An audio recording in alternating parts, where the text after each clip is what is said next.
지난 17일 오후 3시 15분쯤 경남 사천시 인근 남해상 4만 피트, 약 12.2km 상공.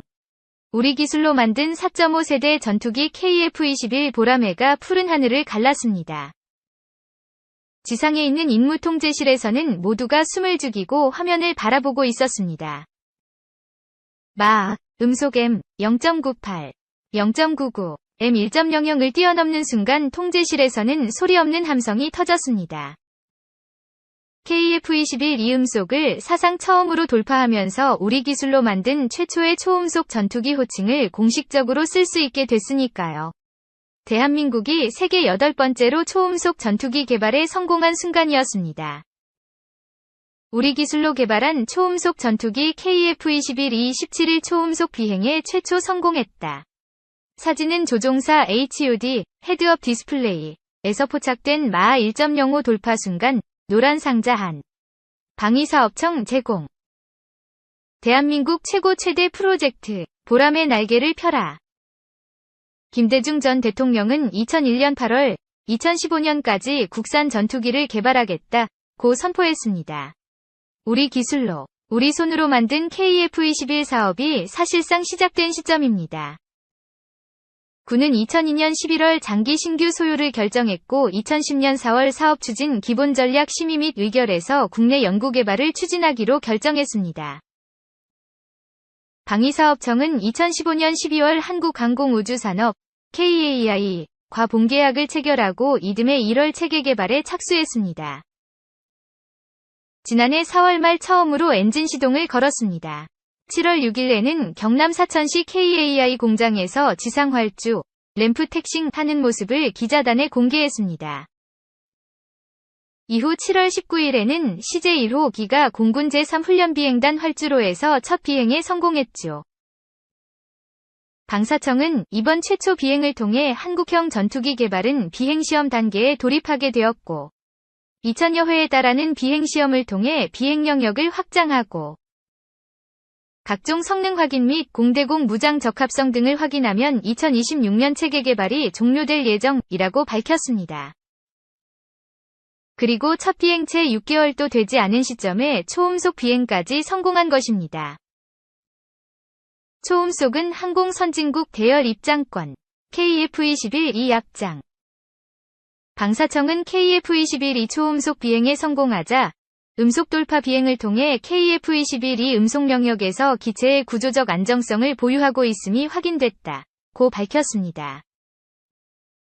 항공기가 음속을 돌파할 때에는 공기 저항으로 인해 날개 등 기체에 충격파가 발생되고 주변 공기 흐름이 불안정하기 때문에 항공기의 구조 건전성에 중대한 영향을 미칠 수 있는데 KF-21 이 음속 돌파 시 충격파 등을 극복한 정상 비행을 수행했다는 점은 초음속에서 기체의 구조적 안정성이 유지될 수 있음을 보여준다는 이야기죠. 이번 초음속 비행을 담당한 이동규 KAI 수석은 KF-21 이 실제 초음속에서도 안정성이나 시스템적으로 문제없음을 확인한 의미가 있다. 이제 초음속 영역을 더 확장해서 이 항공기의 최대 속도까지 문제없이 개발될 수 있도록 하겠다고 소감을 밝혔습니다. 자체 기술로 개발한 초음속 항공기는 개발국의 항공기술이 선진국 대열에 들어섰음을 방증하는 셈입니다.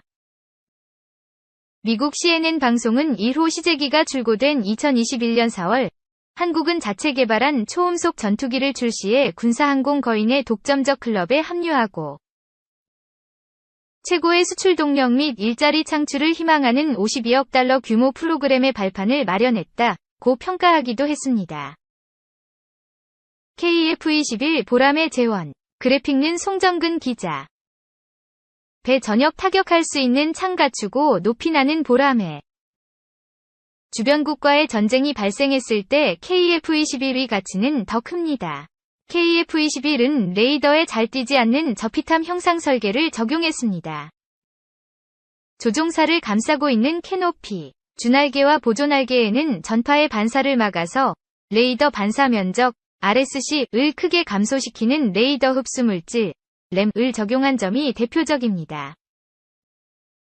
개량형에서는 내부 무장창에 무기를 탑재해 레이더 피탐 가능성을 더 줄일 예정으로 알려졌습니다. 사실상 스텔스 기능을 탑재한 셈입니다. 장착할 수 있는 무기도 다양합니다. 공대공 미사일로는 영국제 미티어와 독일의 아이리스-T 탑재가 가능합니다.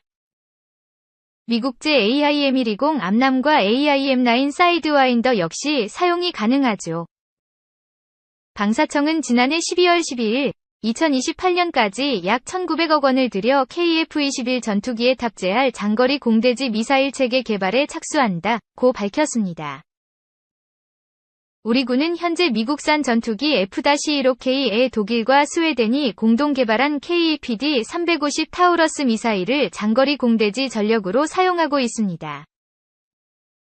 외형이 타우러스와 유사해 한국형 타우러스로도 불리는 새 미사일의 목표 사거리는 자세히 공개되지 않았지만 500km 이상인 타우러스와 유사한 수준으로 개발 예정인 것으로 알려졌습니다. 휴전선 인근에서 발사한다면 사실상 북한 전역을 타격할 수 있는 수준이죠. 가장 유력한 적인 북한의 기술력을 감안한다면 KF-21은 우리가 쓸 수 있는 유용한 무기가 될 전망입니다. 지난 2011년 7월 14일 경남 사천시 공군 제3훈련비행단에서 거행되는 국산 최초의 비행기 부하로 개량 복원 기념식을 앞두고 부하로가 하늘을 향해 힘차게 날아오르고 있다. 부하로는 지난 1953년 10월 10일 공군 사천기지에서 조립, 제작됐으며 1960년까지 공군의 정찰, 연락과 초등훈련용으로 사용된 2인승 경비행기다. 공군 제공. 부활호로 시작한 한국 항공 역사 70년 만의 쾌거. 6.25 전쟁이 끝나고 채 3개월도 되지 않은 1953년 10월 11일 국산 제1호 항공기 부활호가 하늘을 날았습니다. 당시 우리나라는 미국으로부터 공여받은 경비행기와 훈련기, 전투기 등이 있긴 했지만 자체 생산 항공기는 꿈도 꾸지 못할 시점이었죠. 항공기를 만드는 데에는 최고 기술력이 필요했는데 일제치하에서 36년, 광복 후 고작 5년 만에 3년간 전쟁의 참화를 겪으면서 항공기 제작 기술을 갖추는 건 어불성설이었죠. 하지만 자주국방이라는 꿈을 버릴 수 없었던 신생 대한민국은 항공기 개발의 길을 묵묵히 걸었습니다. 당시 이원복 공군소령을 중심으로 공군기술학교 정비대원 27명이 기존에 보유하고 있던 항공기의 부품 외에 동체 및 날개를 독자적인 기술로 설계해 국산 1호 경비행기 부활호를 만들었습니다. 이승만 대통령이 이름을 지었죠. 말 그대로 전쟁의 폐허 속에서 신생 대한민국의 부활을 알린 셈입니다. KF-21도 마찬가지입니다. 미국제 전투기를 수입하던 우리 항공전력이 해외로 날개를 펼치는 새 출발입니다. 함재기 개발도 검토. 우리 군 주축 전투기 꿈꾼다. 아직 갈 길은 남아 있습니다. KF-21은 음속 영역에서의 고도와 속도를 더욱 높여나가면서 초음속 구간에서의 비행 안정성을 점검 및 검증하고 이를 체계 개발에 지속 반영해 진정한 초음속 전투기가 될 수 있도록 노력해 나갈 계획이라고 방위사업청은 밝혔습니다. KF-21은 2024년 무장시험 및 초도 양산을 시작합니다. 2026년까지 체계 개발이 완료되면 블록 1 실전 배치가 진행됩니다. 2028년까지 우리 1차 도입분 40기와 공동개발국 인도네시아 도입분 50대, 총 90대를 양산합니다. 공대공 임무와 제한적 공대지 임무를 수행할 수 있다고 합니다. 2026년부터 2028년까지는 무장 확보 능력을 통한 블록 2 개량 사업이 진행됩니다. 성능이 개량된 KF-21은 2029년부터 2032년까지 양산을 진행, 80대가 우리 공군에 실전 배치됩니다. F4, F5 등 노후 전투기를 대체하는 동시에 KF-21이 공군력의 핵심 전력으로 자리매김하는 시나리오입니다. 해군이 도입을 추진 중인 항공모함에 탑재할 수 있는 함재기형 KF-21도 개발을 검토 중입니다. 미국산 F-35B 함재기의 가격이 상당한 만큼 국산 모델로 대체하자는 이야기입니다. 이미 KAI는 지난해 9월 KF-21N 모형을 공개하기도 했습니다. 우리 손으로, 우리 기술로 만든 우리 전투기가 우리 군의 핵심 전력으로 활약할 날이 그리 머지 않았습니다.